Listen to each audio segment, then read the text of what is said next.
हिंदुस्तान है हमारा, हिंदू है हम, कतना बार समझाई।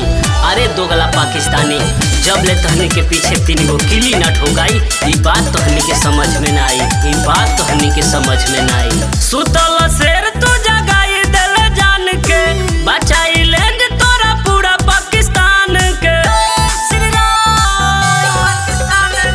सुतल शेर तू जगाई दिल जान के, बचाई लेंगे तोरा पूरा पाकिस्तान के। जयस लश्कर हाफिज सईद छाती पक्का सरिया काटेंगे। काटब एक जना के। धर्म पूछ कर मारा है तुझे, धर्म बता कर मारेंगे। धर्म पूछ कर मारा है तुझे, धर्म बता के मारेंगे। हिंदुस्तान है हमारा, हिंदू है हम, कतना बार समझाई। अरे दोगला पाकिस्तानी, जब ले तहनी के पीछे 3 गो किली न ठोकाई। ई बात तहनी के समझ में ना आई, ई बात तहनी के समझ में ना आई। आर पार का रण अब होगा, सबक हम सिखला देंगे। बाप से बड़ा बेटा न होई, ये भी याद दिला देंगे।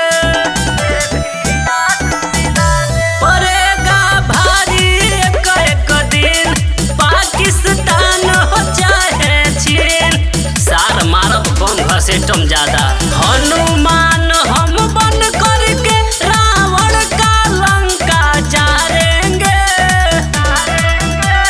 धर्म पूछ कर मारा है तुझे, धर्म बता कर मारेंगे।